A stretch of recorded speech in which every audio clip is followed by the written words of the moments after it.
day, MTG Burgeoning community and YouTube viewing audience. If you are part of the former and wish to join the latter, click that subscribe button now. And in doing so, you will become part of the MTG Burgeoning community. In today's video, we are going to complete the construction of our Riku of Two Reflections EDH Commander deck. If you missed any of our previous installments in this sub-series, you can click on any of the links below to bring you up to speed to talk about a little more in-depth with, more descriptions about each card and each card's placement in the deck. For the purposes of today's video, we are going to briefly run through what's already been included in the deck, install our land base, and then complete Riku of Two Reflections. All right, so what we've already included in the deck. So let's go through it real quick just to bring everyone up to a quick speed. All right, so we have, come on camera, get in the game. Okay, Earthcraft, Tooth and Nail, Rite of Replication, Doubling Season, Warp World, Genesis Wave, Sneak Attack, Intuition, Snapcaster Mage, Skull Clamp, Druid's Repository, Exploration, Avenger of Zendikar, Phylath World Sculptor, Chancellor of the Forge, Deranged Hermit, Deep Forest Hermit, Siege Gang Commander, Hornet Queen, Mere Battlesphere, Dragon Lair Spider, Dragon Broodmother, Omnath Locus of Rage, Rampaging Baloths, Wood Elves, Firehaven Elf, Springbloom Druid, Elvish Rejuvenator,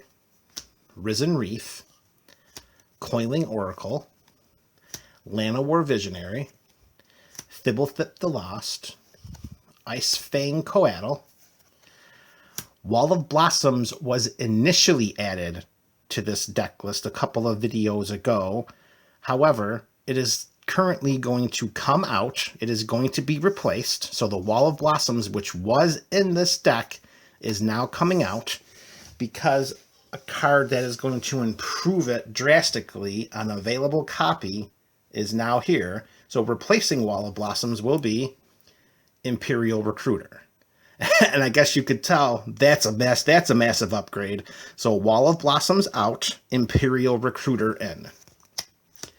Growth Spiral, Manamorphose, Temporal Mastery, Court of Calling, Comet Storm, Mystical Tutor, Urabrask the Hidden, Anger, Factor Fiction, Mystic Confluence, Eternal Witness, Regrowth, Genesis, Spark Double, Mana Crypt, Soul Ring, Arcane Signet, Sky Shroud Claim, Rhystic Study, Fabricate, Pongify, Rapid Hybridization, Vandalblast, Cyclonic Rift, Beast Within, Blasphemous Act, Lightning Greaves, Mythos of Illuna, and the Lithoform Engine.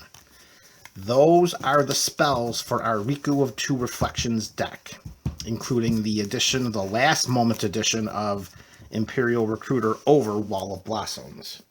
So that completes our list of spells, and in today's video we're going to install the mana base. Okay, so here we go with our mana base. 5 basic islands. You're going to see a little bit of an early trend here. 5 basic mountains.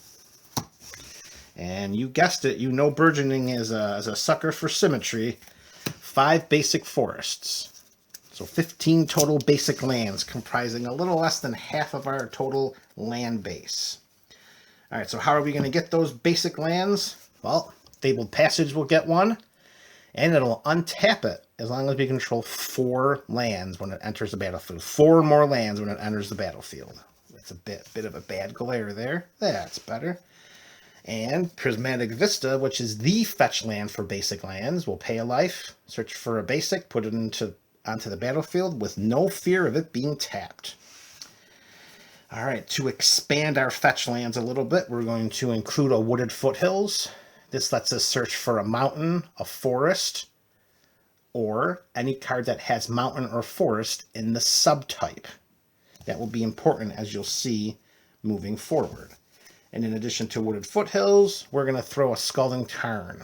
Does what Wooded Foothills does, but it looks for an island or mountain as opposed to a forest or mountain.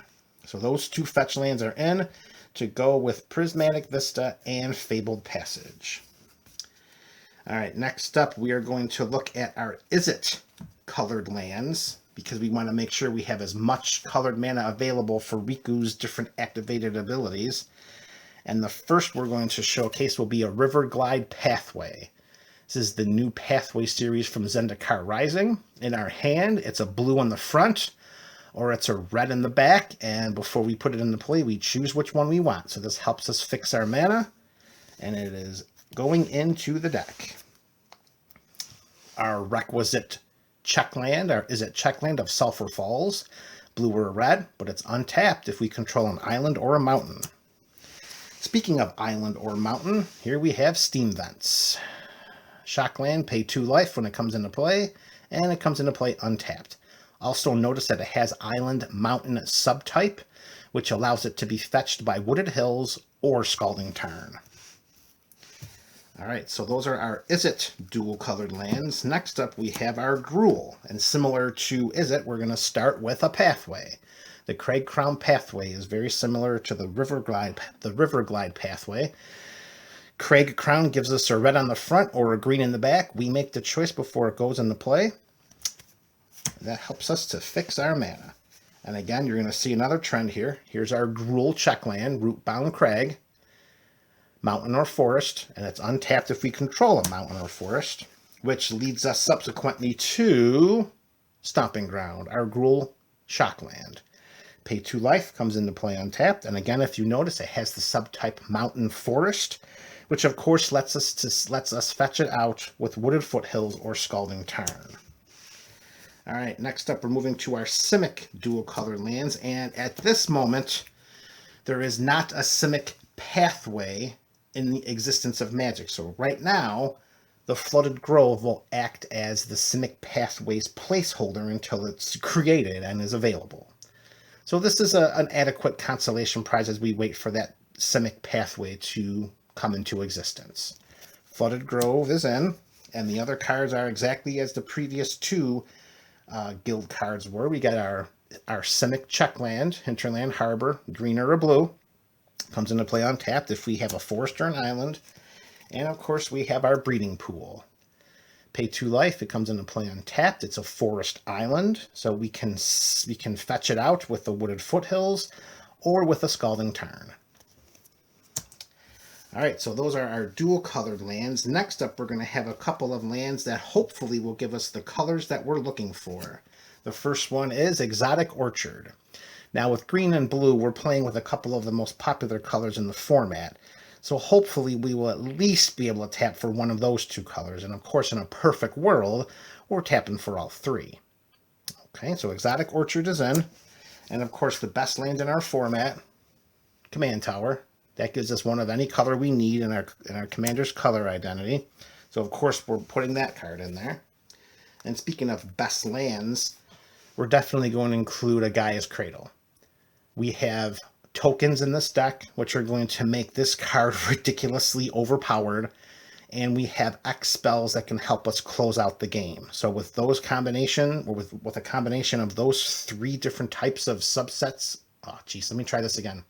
So with the combination of a token army, an X spell, and Gaia's Cradle, we can close the game out pretty swiftly. So Gaia's Cradle is in. Very powerful, very, very powerful.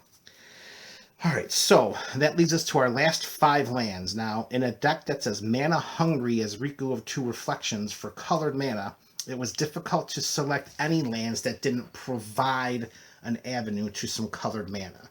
So including these non-basic lands, you know, the abilities had to make sense for them to be included. And I think with these 5 cards, they will. So let's start off with Kessig Wolf Run. Okay, taps for a colorless, But we tap X, tap red and a green, and target creature we control gets +X/+0 and gains trample until end of turn. So if we're swinging with a token army, and we have a Gaia's Cradle in play with a Kessig Wolf Run, we make combat math and blocking and all those other kinds of assignments very difficult for our opponents, because we could activate our Gaia's Cradle and tap this down, or tap this to make one of our creatures probably deal lethal. So Kessig Wolf Run is definitely one of those lands that we can include in the deck, and in so doing, it doesn't hamper our overall game plan.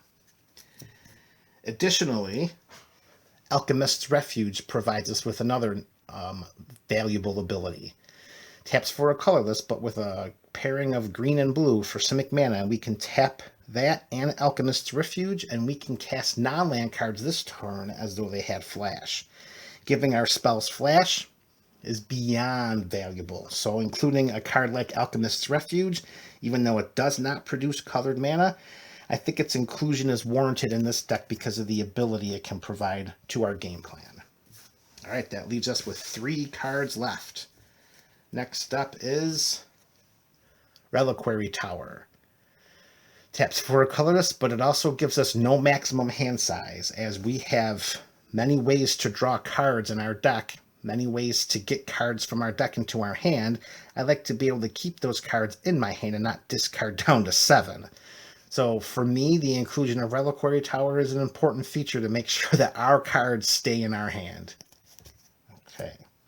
And next up, because of the intensity and the mana hungriness of Riku of 2 Reflections, we are going to include a copy of Temple of the False God, and we hope that it doesn't end up in our opening hand, or if it does, we top deck and play a land on each of our first 4 turns, so that when this comes down, we have at least 5 total lands and can tap to activate 2 colorless. Temple of the False God. And lastly, card number 99. To complete this Riku of 2 Reflections deck tech, we're going back to Odyssey, folks. Deserted Temple. It taps for a colorless, but we can tap 1 and tap this to untap target land. Yes, Gaia's Cradle is just that powerful that we can include a Deserted Temple to get a second activation of it during our turn, or during the turn of our opponents, or any turn throughout the game. Plus, Deserted Temple can help us untap some of our other lands if we need to color fix for a Riku of 2 Reflections activation. So card number 99 of the deck, Deserted Temple. And there you have it, folks. An MTG Burgeoning community-built Riku of 2 Reflections EDH Commander deck. The next step, gameplay and playtest. That's what will be happening, and during next Tuesday's video, we will report back here with notes and observations for how our deck performed. I thank all of my subscribers for their suggestions and their diligence in completing this EDH build. Let's see how it plays out. I'll see you next week. This is Burgeoning, and we are out.